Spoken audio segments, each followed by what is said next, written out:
Hey guys, it's Kim here with Fairily Fiber Fun. Thanks so much for joining me on today's spinning episode.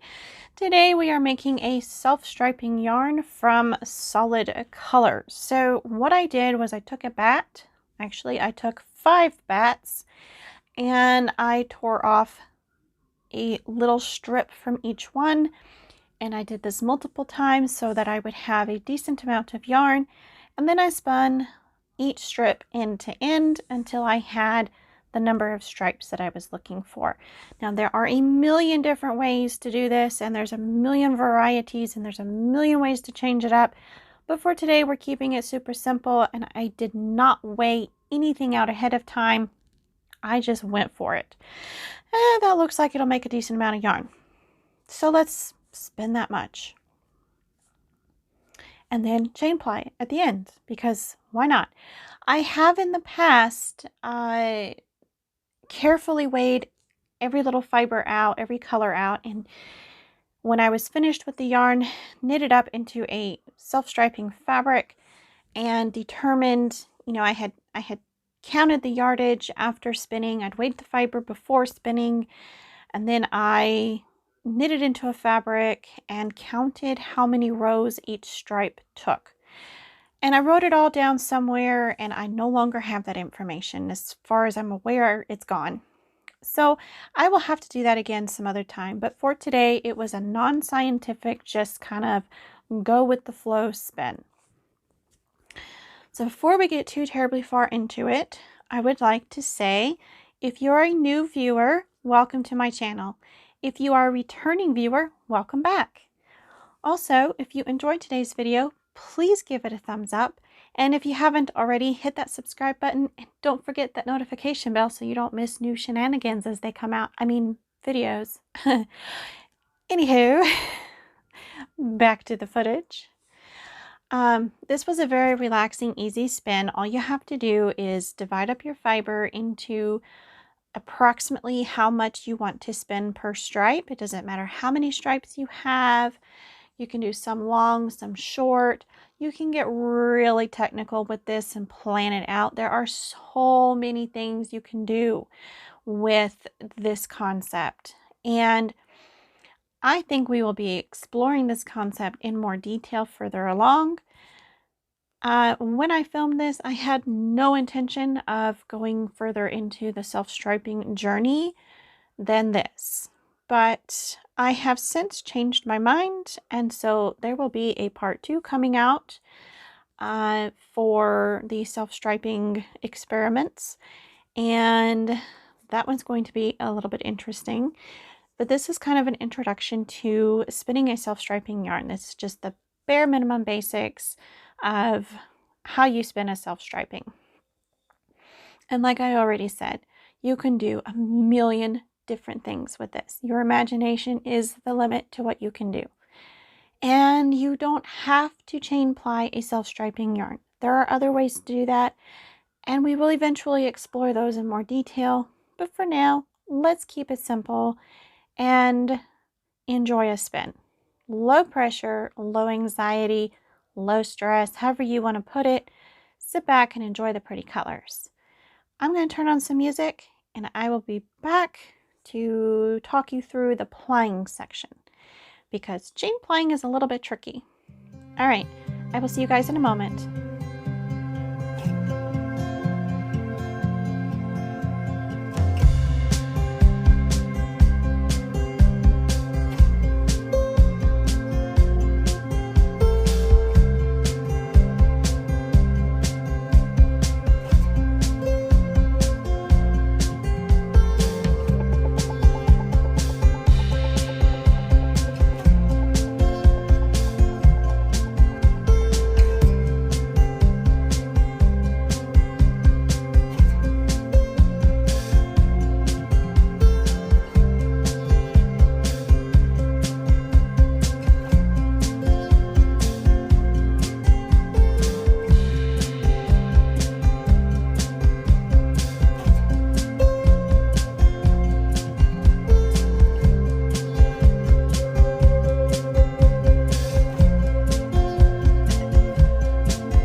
little bit of the chain plying, and right here I am trying to match the color transition from purple to blue so that when I pull the next strand up, there's not a lot of marling of color. I sometimes like the transitions to be really crisp, and so I line up those colors right where my loop comes to an end is where I like to grab the color transition and have it lined up perfectly at the bottom of the loop so that the next loop is the other color. Anyways, I don't always sweat the color transitions. Like sometimes I miss them and it's just whatever. On this one I missed it, but I caught it in time to fix it. So I'm showing where the loop is, where I want the color transition not to happen. And then I'm showing you how I arrange my threads so that the color transition's right where I want it to. And then of course I dropped my loop and had to fiddle with it to get a loop out. Anyways, even the best of us mess up and end up with tangled messes and pigtails that don't want to stretch back out again and relax. You know, these things happen. There are times when I chain ply a self-striping and I'm like, I just don't care. I'm going to chain ply and I'm going to be done. And other times I'm like right now I was, for the most part, doing this whole, let's see how clean I can keep these transitions. It really doesn't matter. It's personal preference. If you are very finicky, like right at that moment, I caught it perfectly. It's transitioning from green to gold. Like that was perfect. So, and here is a close-up of that transition. You can see there is some green in with the gold. That's because I overlapped green on top of gold when I attached the green. So that's going to happen. There's going to be a little bit of marling in your chain ply no matter what you do, but you can minimize how much. Or you can just have fun and have your chain ply end up being multiple colors all the way through. That's perfectly fine. If you're like me and you just don't care, then it's fine. There are other reasons to chain ply, and sometimes you have a solid color, you have the one bobbin, and you just want to chain ply it to get it plied because you want a 3-ply, but you don't want to spin 3 different strands. So, you know, chain plying has lots of applications, but it isn't the best form of a 3-ply. It really isn't. Those transitions can sometimes be a bit lumpy, and the yarn really isn't quite as sturdy as a typical 3-ply. So it's all up to you what you want to do. Anyways, I hope you learned a little something from today, and I hope you enjoyed it, and I will see you in the next one. Bye, guys!